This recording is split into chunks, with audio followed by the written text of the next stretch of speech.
Sveiciens visiem! Mani sauc Marija, un man blakus sēž divas manas kolēģis no jaunā laika dziedniecības kursa, kurš drīz sāksies aprīļa vidū. Un mēs drusku parunāsim par to, kas tad mums tajā kursā notiks. Es šo kursu izveidoju pirms 8 gadiem. Šī ir jau 6. reize, kad viņš notiks. Un viņš katru gadu drusku mainās, un manas abas kolēģis šo kursu kādreiz ir pabeigušas. Tāpēc viņas drusku padalīsies pieredzē, kā viņām tur gāja, un ko no tā viņas pašlaik lieto dzīvē. Un, jā, nu tad varbūt ir vārds Melitai. Jā. Ko tu lieto ikdienā no tā, ko tu Ko es apguvi šajā iemācījos kursā, un jā. varbūt arī citur? Šajā kursā es vairāk iemācījos par augiem un augu sajušanu, augu dziedniecību, un tas, ko es lietoju vistiešākā veidā, taisot hidrolātus un tās smalkās jušanas, kas ir pie augiem, es viņas izmantoju, es teiktu, dzīvē visu laiku, un arī tajā, ko es turpinu darīt pēc jau pabeigtā kursa. Jā, bet kursā, kā pasniedzējs, tev paaicināja uz 2 citām praksēm, par regresijām un par metaforu asociatīvām kārtīm. Jā, tās arī, protams, es lietoju, bet ja tā, ko es vairāk, tad tie ir augi. Tad kursā man būs viens virziens būs metaforiski asociatīvās kārtas.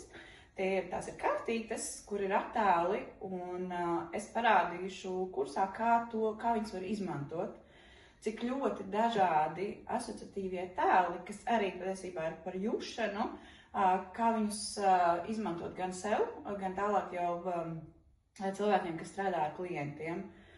Dažādas metodes. Un otrs virziens, kas būs, tā būs regresija, ja būs ceļojumi uz iepriekšējām dzīvēm, un tur arī tad... Tu esi profesionāls reinkarnaciologs, es pareizi to vārdu izrunāju. Jā, es esmu profesionāls reinkarnaciologs. Jauki. Un vēl man blakus sēž Egla Gundaga. Viņa ir tas cilvēks, kas tad, ja gadījumā jūs pieteiksieties uz šo kursu, sūtīs jums atbildes e-pastā un veidos saziņu ar jums un vispār komunicēs daudz un dažādos veidos, jo viņa ir šī kursa administrātori. Bet viņa arī dalīsies savā pieredzē. Un, jā, kā tev gāja tajā kursā, kas ir tavs galvenais iespējas un ko tu mums dosi tālāk? Laikam, mans galvenais iespējas, un ko es vienmēr gribējuši ar to dalīties, es arī biju no tiem cilvēkiem, kas jutās nesaprasti, un kas jutās ļoti īpaši un savādāki, un nevarēja atrast līdzīgi domājošos, un tad, kad es nonācu šajā dziedniecības kursā, izrādās, ka ir ļoti daudz tādu cilvēku, ar kuriem var saprasties un sarunāties kā ar līdzīgiem, un ar kuriem kontakti mums nebeidzās, mēs varam satikties, mēs varam runāt par to, kas mums ir svarīgi, palīdzēt kaut ko viens otram praksēs. No tā, kas man kā prakses patika un ko es izmantoju šobrīd, es aizvien vēl aktīvi nodarbojos ar šamaniskajiem ceļojumiem, gan pati ceļoju, gan vadu citiem. Es nodarbojos ar skaņu praksēm pati sev, izmantoju elpošanas, kas man prakses izmantoju ikdienā, holodinamiku un zīmēšanas, kaut kādas mācas terapijas prakses ikdienā sev. Un ar ko es dalīšos kursā? Jā. Kursā es dalīšos ar to, kas man visvairāk patīk. Mēs iepazīsimies ar skaņām, jo var būt ne tikai tās skaistās bļodas, bet šis ir tāds dīvains būbenis, kas varbūt nav tik ierasts kā parasti. Tas ir bebrādes un man ir vēl vairāk. Mēs iepazīsim, kā skaņas var palīdzēt mums ikdienā, jo, manuprāt, skaņa ir tā, kas iedarbojas uz cilvēku, lai kā viņa prāts mēģinātu tam turēties pretī. Jo es esmu no tiem cilvēkiem, kurus arī ir diezgan sākumā dziļi man ir skāris šīs te gongu prakses, un esmu sākumā baidījusies un raudājusi, un visādas atmiņas no iepriekšējām dzīvēm uz augšu tā kā līdz savai apziņai dabūjusi, un esmu izgājis līdz tam, ka pēc kaut kāda laika šī bija mana mīļākā prakse, un es varēju iet ar šīm te skaņām darboties. Mēs klausīsimies, kā mēs varam no dažādiem dabas objektiem radīt skaņas, kas var mums palīdzēt, mums harmonizēt, vai radīt kaut kādas patīkamas emocijas. Un tiem, kas tiks līdz nākamajam kursam, tie tiks pie grabeklīšu darbnīcas. Un mācīsies taisīt grabeklīšu dažādi. Gan šādas te kā Marijai rokās, gan šis ir jau mazliet savādāks, ar kuru var reizē gan spēlēt bubenu, gan arī grabināt. Un mēs kopā iesim arī šamaniskajā ceļojumā pie dziednieka gara, kurš ir tā būtne, tas gars, kuram tad, kad es vadu savus šamaniskos ceļojumus, kam es lūdzu palīdzību un kas vada mūsu kopīgo darbu arī šamaniskās dziedināšanas praksēs. Jā, un ar šo garu vispār ir vēlams būt pazīstamam un kontaktā jau kuram cilvēkam, kurš nodarbojas ar dziedniecību, vai nu tikai sev, vai nu saviem tuviniekiem, vai arī plašākam cilvēku lokam dažādās vietās. Kā ir ar dziedniecību vispār mūsdienās? Tā ir derīga lieta, vai ne visai, vai populāra, vai nē? Kā jums šķiet, kā tur ar to dziedniecību ir? Viņi kaut kā mainās un attīstās, vai Nelīte, ko tu domā par dziedniecību? Es domāju par šo jautājumu. Es sāku, tas bija kaut 19. gads, ka es vispār sāku interesēties, ka vispār sāku sajust, ka kaut kas ir, un es neko nevarēju atrast uz to brīdi. Un man bija tas priekšstats, ka kādreiz tas viss bija, droši vien tā arī bija, ne tikai priekšstats, ka tas bija klusiņām, tas bija maz, tas bija kaut kur pa stūriem, tas ir, tas, kas bija kādreiz. Tas šodien, tas jau, man liekas, ir kā norma, ka mēs iepazīstam šīs dziedniecības prakses, un viņas ir tik ļoti dažādas. Šobrīd viņas ir tik pieejamas, un tā ir absolūta norma šodien ar to iepazīties, jo katrs viens var paņemt priekš sevis tieši to, ko vajag. Un vēl es gribu par šo piebilst, ko jau Egli jau teica, ka šie kursi, skolas, nodarbības, nometnes, vienalga, kur mēs esam, ka tas ir kopā. Un tad, kad mēs viens ar otru miedarbojamies, tas jau arī ir dziednieciski vai dziedinoši.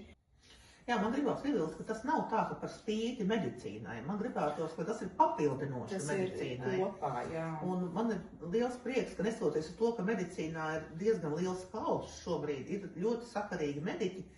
Starp citu, daži mediķi mācās arī šajā kursā, ir pabeiguši vai mācījušies, un kad sakarīgi mediķi aizvien vairāk atzīst dziednieciskās metodas un arī pat viņas iesaka un ir sadarbība ar viņiem šad un tad veidojās. Tas, man liekas, ir tāds pozitīvs moments tā visā.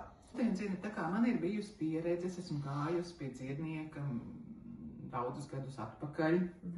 Un tā atšķirība, ko es šobrīd pamanu, ka tajā laikā šis dziednieks, viņš bija pietiekami populārs, viņam bija arī mājaslapa un tā, bet viņš nodarbojās ar ķermeni.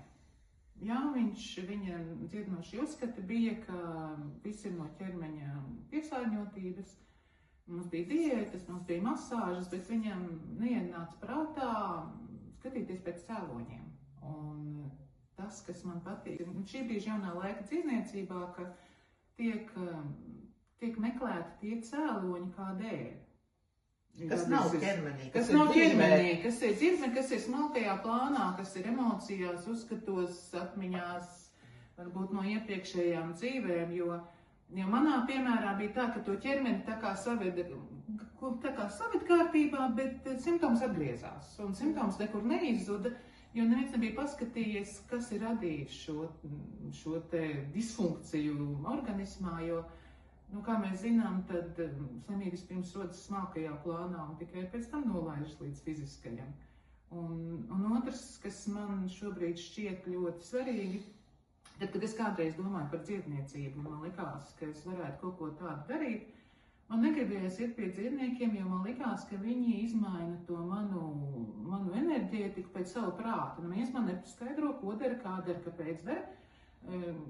Kaut ko maisās pa gaisu vai man masē, bet man liekas, ka es negribu, ka es negribu, ka kāds pēc sava prāta ietekmē to manu enerģētisko lauku vai būtību. Tad jaunā laika dziedniecībā šīs pārmaiņas, man liekas, ir tajā, ka mēs esam pavadoņi šita cilvēka pašdziedināšanās procesā, jo nevar jau neko izdarīt, ja es negribu atvesaļoties, tad jūs varat lēkāt, cik gribat apkārt, nekas nenotiks. Tāpat labākais dziednieks nevar palīdzēt tad, ja šie te pašdziedināšanās instinkti šobrīd skatās citā virzienā. Jā, es tā teiktu, ka tas ir tas viens no galvenajiem mūsdienu dziednieku uzdevumiem - iedarbināt pašdziedināšanās procesus, aizvedot klientu maksimāli dziļi, cik kurš var, līdz šim dziļākajam cēlonim, un tad palaižot viņu tādā drusciņ citā virzienā. Viņš izpeldēs no tās savas problēmu upes kādā citā vietā ārā. Pasakiet kādu ievadvārdu tiem jaunajiem, kas nāks. Manuprāt, uzdrošināties, pamēģināt arī tad, ja bail un šķiet, ka es nekad nevienu, nekur, nekad nedziedināšu, ja ir kaut kā niecīgākais sirds aicinājums pamēģināt, atnāciet, izmēģiniet, sajūtiet, kā tas ir, jo jaunā laika dziedniecība ir ļoti daudz par jūšanu. Ir par meistaru sajušanu, par sevis sajušanu, par pasaules sajušanu. Un tālāk, kā tie ceļi aizvedīs, tā aizvedīs. Jā. Paldies. Tiekamies.